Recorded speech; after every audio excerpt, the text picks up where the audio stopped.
진보와 빈곤 제10권 인간 진보의 법칙 제2장 문명의 차이와 그 원인. 인간 진보의 법칙을 발견하기 위한 첫 단계로 문명 간의 차이가 있다고 할 때 그 차이의 본질적 성격이 무엇인지를 알아야 한다. 현재의 철학이 사회 진보가 인간 본성 속에 어떤 변화에 기인한다고 하지만 이것이 사실과 다르다는 점은 이미 보았다.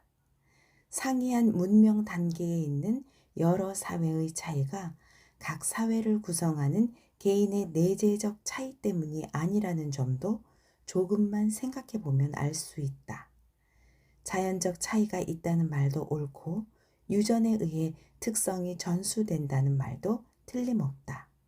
그러나 여러 상태의 사회 속에 사는 인간들 사이의 커다란 차이는 이런 식으로 설명되지 않는다. 요즘 유전의 영향을 아주 크게 평가하는 것이 유행처럼 되어 있지만 인간이 세상에 태어난 이후에 받는 영향에 비하면 별것 아니다. 사람의 습관 중에서 언어보다 더 깊숙하게 물드는 것이 있을까? 언어보다 더 오래 지속되는 것, 언어보다 국적을 더 빨리 알 수 있게 해주는 것이 있을까? 그렇지만 인간은 특정 언어에 대한 편향을 가지고 태어나는 것은 아니다.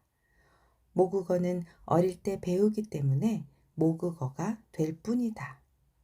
조상이 오랜 세월 동안 하나의 언어로 말하고 사고해 왔더라도 어느 아기가 날 때부터 다른 언어만을 듣고 자란다면 그 언어를 아무런 어려움 없이 배우게 된다. 다른 국민적, 지방적, 계층적 특성도 마찬가지다. 이런 것은 유전이 아니라 교육과 습관에 달려있는 것으로 생각된다. 어릴 때 인디언에게 잡혀 인디언 마을에서 자라난 백인 어린이들을 보면 이 사실이 입증된다. 이 어린이들은 완전한 인디언이 되어 있다. 집시족이 기른 백인 어린이들도 이와 같다고 믿는다. 인디언 또는 어떤 특정 종족의 어린이를 백인이 길렀을 때 이와 다른 결과가 나온다는 말도 있지만 이는 백인 어린이와 똑같이 취급하지 않았기 때문일 것이다.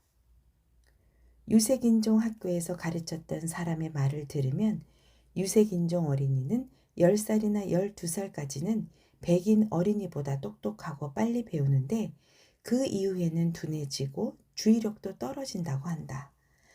이 사람은 이것이 인종의 천성적 열등성의 증거라고 생각했고 처음에는 나도 그렇게 생각했다. 그러나 후에 어느 고도의 지성을 갖춘 흑인이 하는 다음과 같은 말을 듣고는 충분한 설명이 된다고 생각했다. 흑인 어린이들이 어릴 때에는 백인 어린이나 다름없이 총명하고 배우기도 잘합니다. 그러나 자신의 처지가 어떤지를 알게 되고 흑인은 열등한 종족이라는 인식 때문에 요리사, 웨이터나 이와 유사한 수준 이상이 될 수 없다는 사실을 깨닫는 나이가 되면 희망을 잃고 포기해버립니다. 그 밖에 가난하고 교양 없고 희망을 포기한 부모와 가정 분위기도 악영향을 미쳤다고 덧붙일 수 있을 것이다. 초등교육 시기에는 무식한 부모를 둔 어린이나 유식한 부모를 둔 어린이나 이해도에 있어서 별반 차이가 없지만 시간이 지날수록 일반적으로 보아 유식한 부모를 둔 어린이가 앞서 나가서 가장 유식한 층에 속하게 되는 것은 흔히 관찰되는 일이라고 생각한다. 그 이유는 간단하다. 학교에서만 배우는 초보적인 내용에 대해서는 양쪽이 다 같은 처지에 있다. 그러나 공부의 수준이 점점 높아지면 가정에서 모범적인 영어를 접하고 유식한 대화를 듣고 주위에서 책도 쉽게 구할 수 있고 의문이 있으면 금방 해결할 수 있는 등의 유리함이 있는 어린이가 우위에 서게 된다. 같은 현상이 나이가 들어도 나타날 수 있다. 일반 노동자에서 시작하여 입신 출세한 사람이 있다고 할 때 이 사람도 교양 있고 저명한 인사들을 접하면서 유식하고 세련된 사람이 되어갈 것이다. 또 가난한 부모 밑에서 같은 집에서 같은 방식으로 자란 두 형제가 있는데 그중 한 사람은 힘든 직업에 종사하여 매일 열심히 일해서 겨우 입에 풀칠이나 하는데 다른 사람은 사환으로 시작하였으나 방향을 바꾸어 드디어 성공한 변호사나 사업가나 정치인이 되었다고 해보자. 40세 내지 50세가 되면 두 사람은 극심한 대조를 보일 것인데 인간을 발전시키는 자연적 능력의 차이로 인해 그런 결과가 생겼다고 한다면 지각이 없는 사람일 것이다. 또 두 자매가 있는데 한 사람은 가난한 남편과 결혼하여 보살핌도 받지 못하고 기회도 주어지지 않았으나 다른 사람은 결혼한 남편의 지위가 높아져서 교양 있는 사회에 발을 들여놓고 취향을 세련시키고 지식을 넓힐 기회가 있었다면 둘 사이에는 역시 극심한 대조가 나타났을 것이다. 타락의 경우도 이와 같다. 사람을 잘못 사귀면 예절을 망친다. 는 말은 인간의 성격이 상황이나 여건에 의해 깊은 영향을 받는다는 일반 법칙의 표현이다. 브라질의 어느 항구에서 첨단 유형의 의상을 입었으나 양말도 신발도 신지 않은 흑인을 본 적이 있다. 나와 같이 있던 선원 중 노예무역을 하던 한 사람은 흑인은 인간이 아니고 원숭이의 일종이라는 지론을 가진 사람이었는데 이 모습을 가리켜 그 증거라고 하면서 흑인은 신발을 신는 것이 자연스럽지 않고 야생 상태에서는 옷도 입지 않을 것이라고 하였다. 후에 안 일이지만 브라질에서는 노예가 신발을 신는 것은 격에 어울리지 않는 일로 생각하고 있었다. 마치 영국에서 집사가 완전 무결하게 정장을 해도 보석은 폐용하지 않게 되어 있는 것과 같다. 그러나 이 문제에 관해서라면 나는 백인들도 브라질의 노예처럼 격에 어울리지 않게 마음대로 옷을 입는 것을 보아왔다. 다윈주의자들이 유전적인 전수의 증거라고들 하는 사실들 중에 많은 것이 이 정도 이상의 의미를 지니지 못하고 있다. 예를 들어 뉴욕의 범죄자나 정부 구호 대상자의 상당수가 서너 세대 동안 계속 빈곤층이었던 부모의 자손이라는 점이 유전의 증거로 많이 인용된다. 그러나 이것은 사실을 설명해 줄 뿐 유전의 증거가 될 수는 없다. 빈곤층은 자기 자식이 아니라고 해도 빈곤하게 기를 수밖에 없다. 마치 점잖은 부모의 자식이라도 범죄인과 자주 접촉하면 범죄인이 되기 쉬운 것과 같다. 자선에 기대다 보면 심한 생존 경쟁 속에서 자립하기 위해 필요한 자존심과 독립심이 사라진다. 이러한 사정으로 인해 자선은 자선에 대한 수요를 증대시키는 결과를 낳는다는 점은 잘 알려져 있으며 그래서 정부의 구호와 민간의 부조는 장점보다 단점이 더 많지 않은가 하는 의문도 있다. 자녀가 부모와 같은 정서, 취향, 편견, 재능을 갖는 경향이 있는 것도 마찬가지로 설명할 수 있다. 자녀가 늘 만나는 친구들에게서 영향을 받듯이 부모에게서도 영향을 받는다는 것이다. 자녀가 자신의 처지를 혐오하여 빈곤을 탈출하는 수도 있지만 이런 예외 역시 환경의 영향을 받는다는 원칙을 증명해 준다. 그 밖에 성격이 유전하는 것처럼 보이는 현상을 설명해 줄 수 있는 보다 미묘한 어떤 영향력이 있다고 나는 생각한다. 어린이들이 단순한 이야기책을 읽고는 해적이 되고 싶다고 생각하게 되는 그런 영향력. 인디언 주장의 혈통을 가진 어떤 신사가 있었다. 이 사람은 자기 할아버지에게서 배운 전통, 예를 들면 인디언식 사고 습관, 피에 굶주린 듯한 집요한 추적, 불굴의 인내심 등 백인들은 이해하기 어려운 특성에 대해 내게 이야기해주곤 했다. 이 사람이 이런 특성을 중시하는 태도로 볼 때 이 사람은 교육을 많이 받은 문명인이지만 어떤 상황에서는 인디언 혈통에서 비롯되었다고 생각되는 이런 특성을 보여줄 것이라고 나는 확신한다. 그러나 이것은 사실상 조상의 행적에 대해 상상을 많이 함으로써 생긴 것이라고 설명해도 충분할 것이다.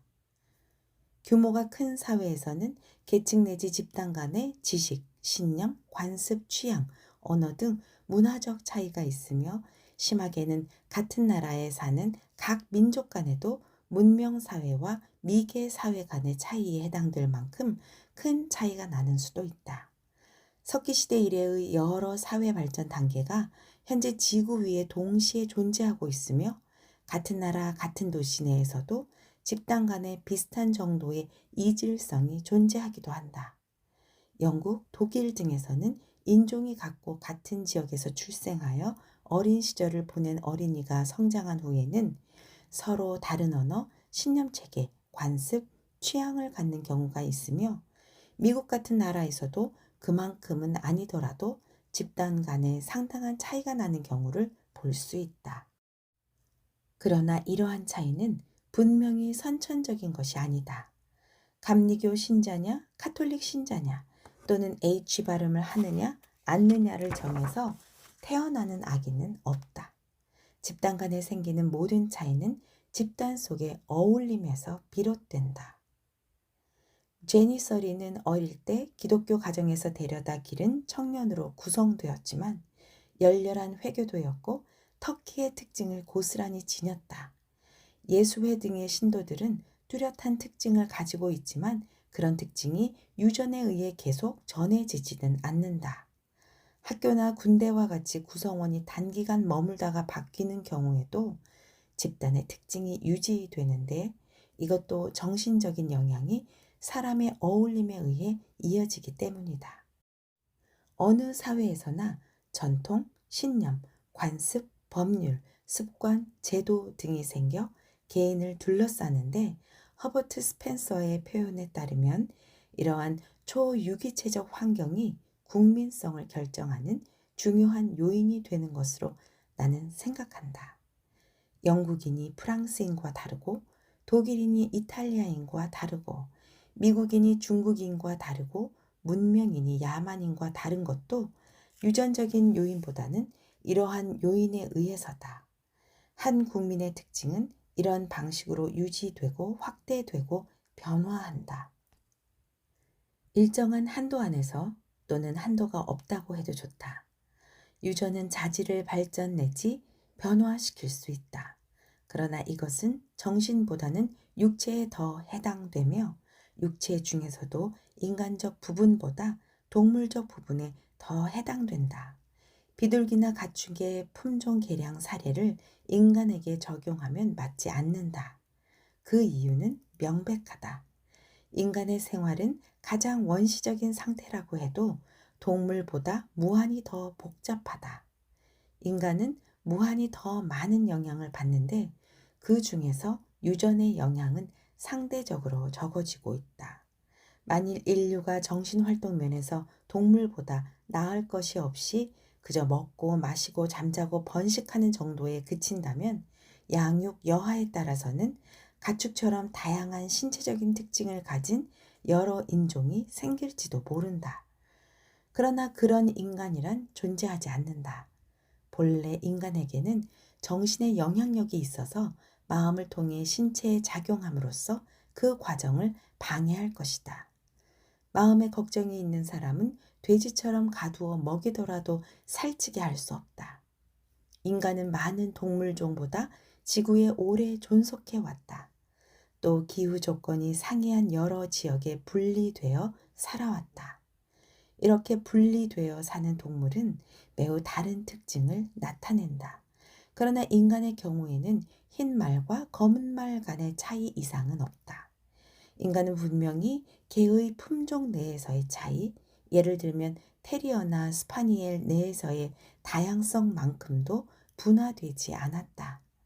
인종 간에 존재하는 신체적인 차이라고 해도 인간이 동물에 가까운 저급한 단계에 있을 때, 즉 인간에게 정신적인 요소가 적었을 때 생긴 차이라는 점은 자연의 선택과 유전에 의해 그 차이를 설명하는 진화론자도 인정하는 사실이다. 인간의 신체적 측면에 대한 이러한 설명이 옳다면 정신적 측면에 있어서는 더욱 옳지 않을까? 우리는 태어날 때부터 신체의 모든 부분을 갖고 태어나지만 정신은 그 후에 발달한다. 모든 유기체는 처한 환경에 의하지 않고는 장차 어류가 될지, 파충류가 될지, 원숭이가 될지, 인간이 될지 판별할 수 없는 단계가 있다.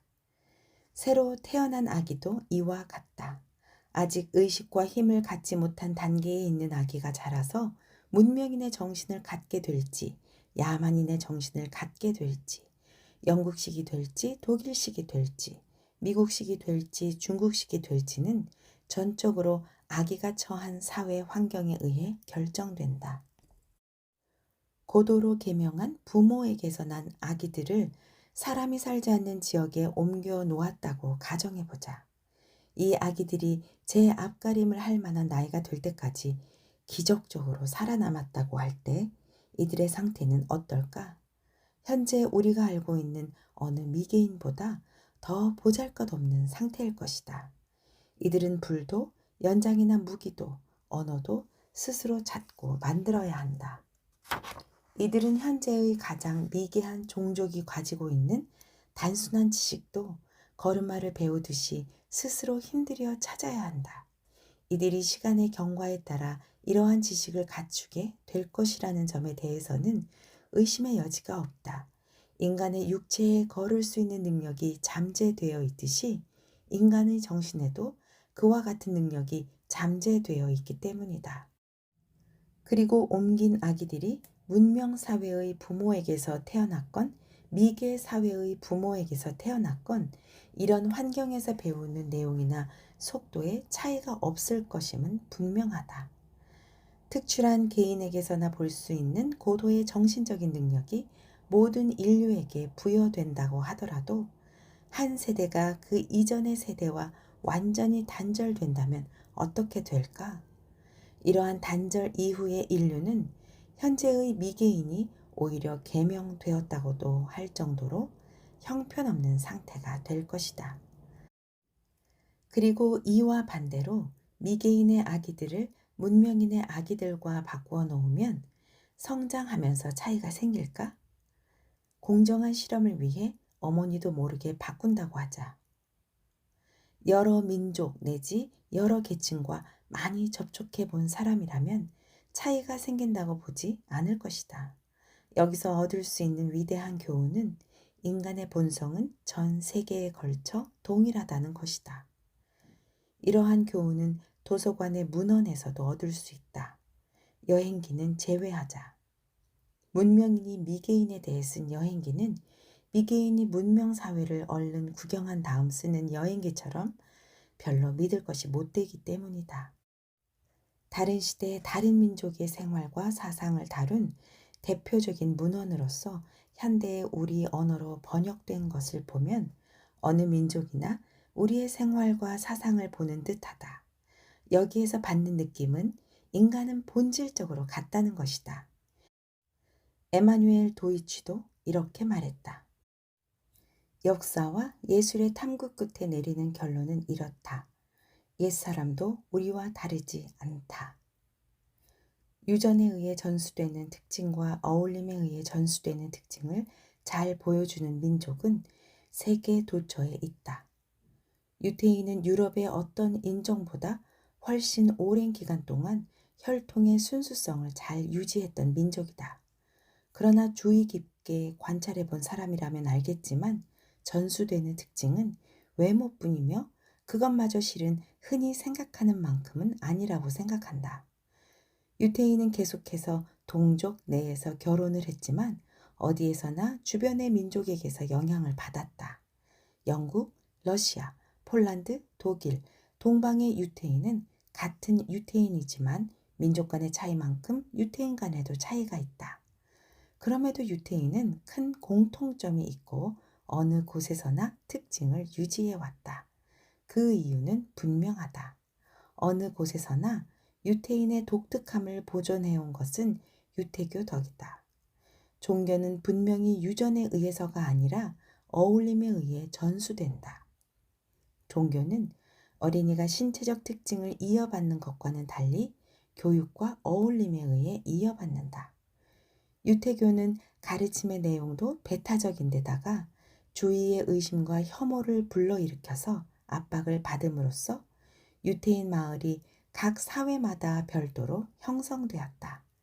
이런 식으로 특수한 환경이 조성되고 유지되어 독자적인 특성을 가지게 되었다.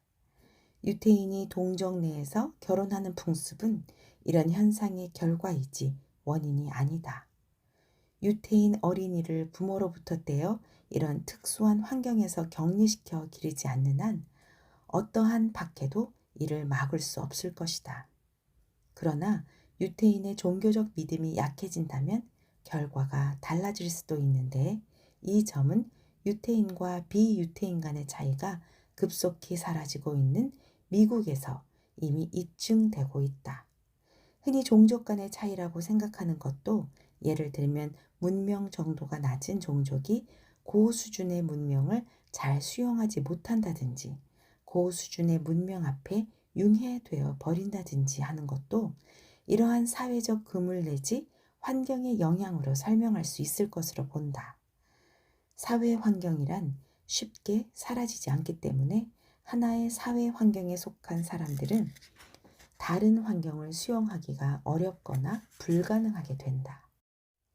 다른 민족의 특성이 있다면 중국인도 특성이 있다.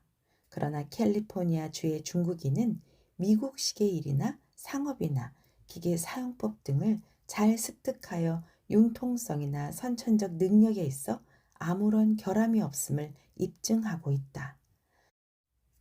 중국인들이 다른 면에서는 잘 변화하지 않는데 그 이유는 사는 지역의 환경 때문이다. 이들은 중국에서 이주할 때부터 귀국할 작정을 하고 있었으며 소중국을 형성하여 자기네끼리 살았다. 이것은 영국인이 인도에 갔을 때 소영국을 유지하였던 것과 같다.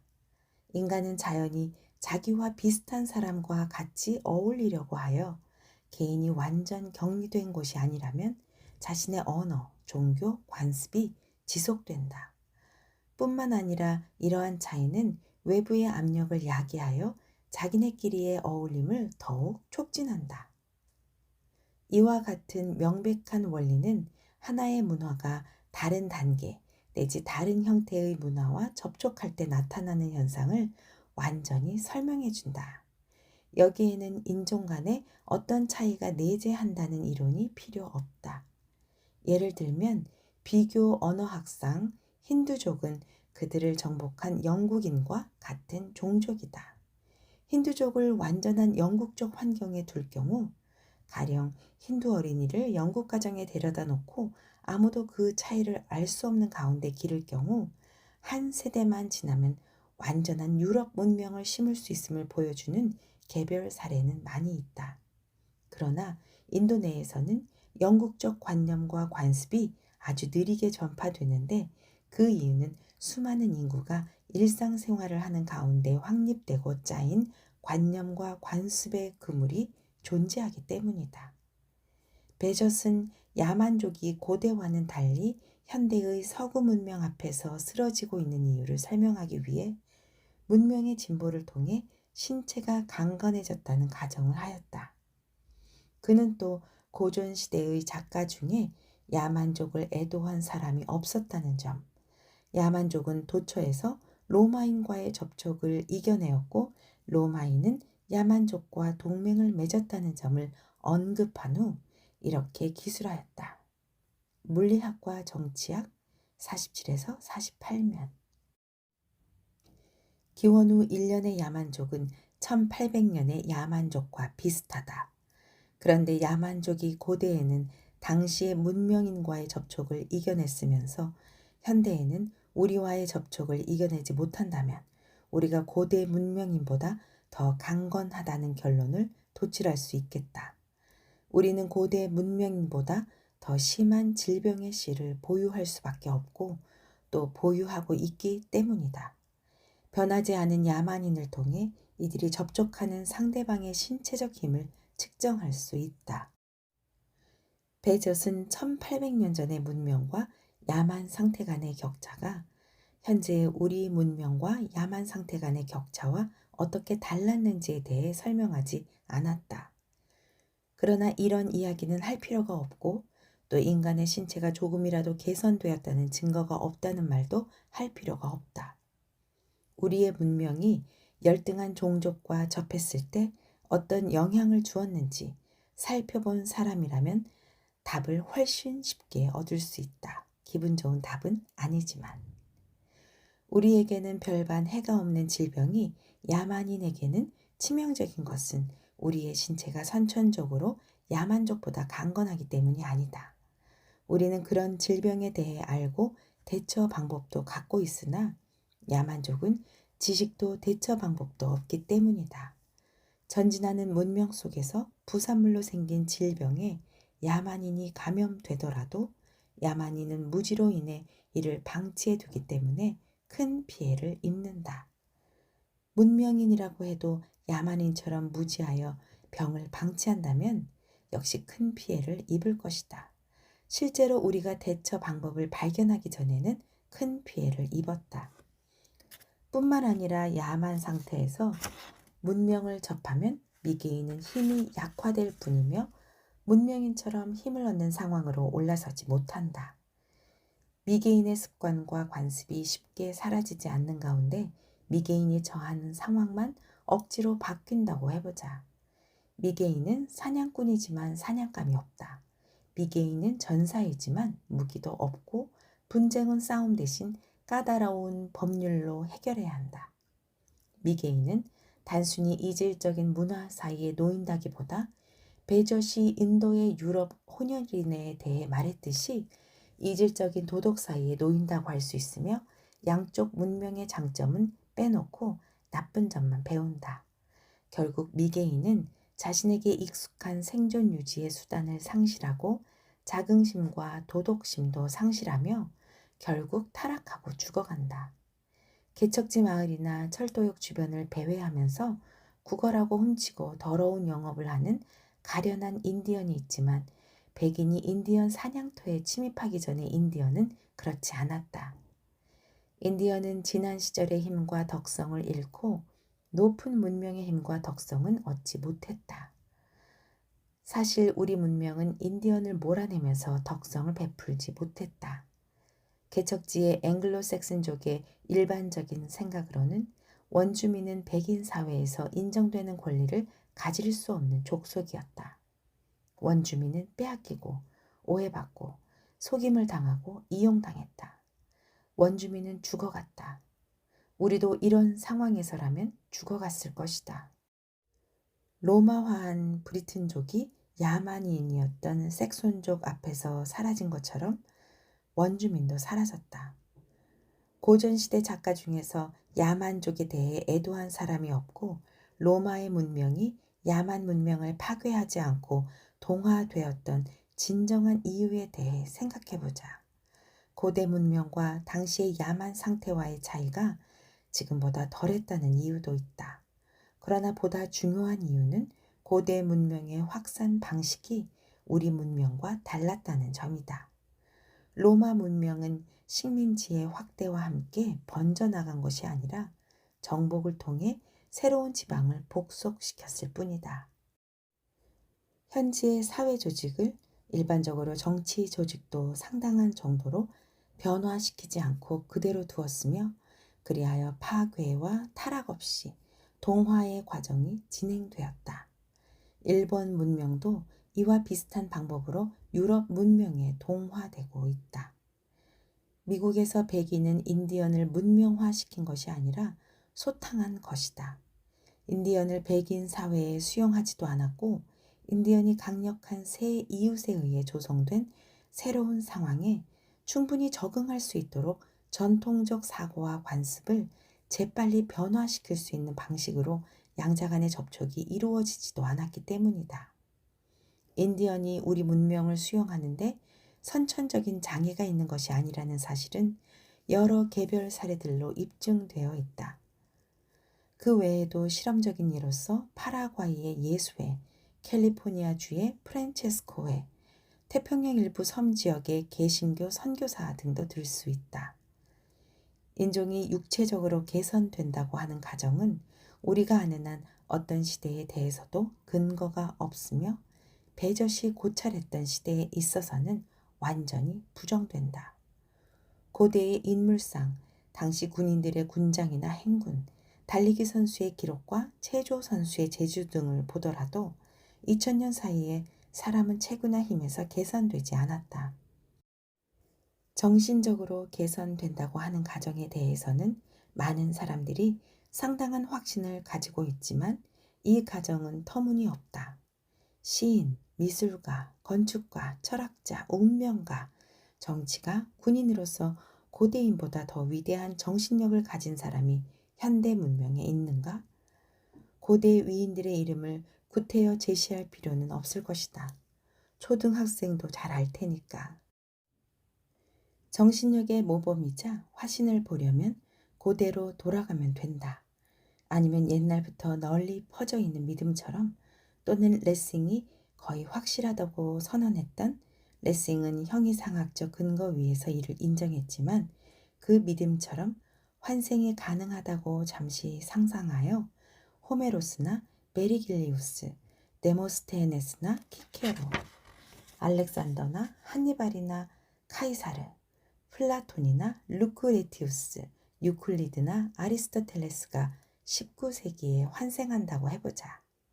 이들이 오늘날의 사람들보다 못한 점이 있다고 생각할 수 있겠는가? 또 고전기 이후 어느 시대에서도 그 시대의 상황과 지식 정도를 감안할 때 현대인과 같은 수준의 높은 정신적 능력을 가졌던 사람은 언제나 찾을 수 있지 않을까? 또 우리가 관심을 가지고 살핀다면 오늘날의 후진 인종 가운데에도 문명이 보여줄 수 있는 위대한 정신적 자질을 나름의 상황 속에서 갖춘 사람을 언제나 볼 수 있지 않을까? 이 시대의 철도의 발명이 옛날 수레바퀴의 발명보다 더 위대한 발명력의 소산이라고 할 수 있을까? 현대의 서구인은 문명의 발달 면에서 과거에 비해, 그리고 현대의 다른 종족에 비해 더 높은 위치에 있다.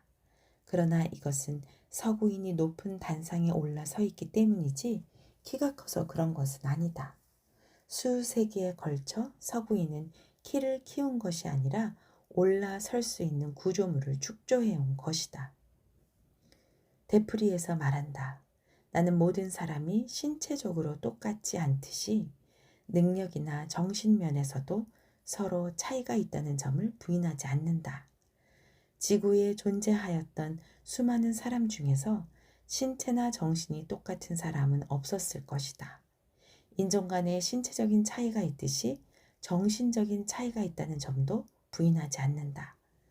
또 신체적 특징이 유전에 의해 전수되듯이 정신적인 특징도 같은 방법으로, 그리고 아마도 같은 정도로 전수된다는 것을 부인하지도 않는다. 그러나 정신이나 신체는 공통된 기준 내지 자연적 평균으로 복귀하려는 경향이 있는 것으로 생각한다. 어떤 종족은 아기의 머리 모양을 납작하게 변형시키기도 했고, 중국인은 딸의 발을 묶고 전족을 만들기도 했다. 그러나 새로 태어나는 아기는 머리가 납작하게 되지도 않았고 발이 작지도 않았던 것처럼 자연은 정신도 자연적인 모습으로 복귀시키는 경향이 있는 것으로 보인다. 자식이 아버지의 유리눈이나 의족을 물려받지 않듯이 아버지의 지식도 물려받지 않는다. 지극히 무식한 부모에게서 태어난 자식도 과학의 기수가 되거나 사상의 선도자가 될 수 있다. 그러나 우리가 관심을 두고 있는 위대한 사실은 다음과 같다. 시간과 장소가 다른 여러 사회에 사는 사람들의 차이, 즉 문명의 차이는 개인의 내재하는 차이가 아니라 사회에 내재하는 차이이다. 이 차이는 허버트 스펜서의 견해와는 달리 개인이 가진 차이가 아니라 개인이 처한 사회적 환경 조건에서 발생하는 차이이다. 간략히 말해서 나는 사회의 차이를 다음과 같이 설명한다. 크고 작은 여러 사회는 각기 지식, 신념, 관습, 언어, 취향, 제도, 법률 등으로 하나의 그물을 짠다. 개인은 자기가 속한 사회가 짠 그물에 출생 때부터 편입되어 죽을 때까지 머문다. 이 그물은 인간의 정신이 싹트고 발전하는 바탕이 된다. 관습, 종교, 편견, 취향, 언어 등이 이 그물에서 자라고 지속된다. 또 그물을 통해 기술이 전해지고 지식이 축적되며 한 세대의 발견이 다음 세대의 공동 자산이자 디딤돌이 된다. 이 그물은 때에 따라서는 진보에 대한 심각한 장애 요인이 되기도 하지만 이 그물이 있기 때문에 진보가 가능해지기도 한다. 이 그물을 통해 오늘날의 초등학생이 우주에 대해 프톨레마이오스보다 더 나은 지식을 몇 시간 안에 배울 수 있으며 오늘날의 평범한 과학자가 아리스토텔레스 같은 위인보다 더 앞선 지식을 얻을 수 있다. 이 그물은 종족 전체에 대해 개인의 기억력과 같은 역할을 한다. 우리 시대의 기술, 과학, 발명이 굉장한 정도로 이루어지는 것도 이러한 그물을 통해서 가능하다. 한 세대가 이룩한 발전이 이런 방식으로 다음 세대의 공동 재산으로 보존되고 새로운 발전의 출발점이 됨으로써 인류의 진보가 계속된다.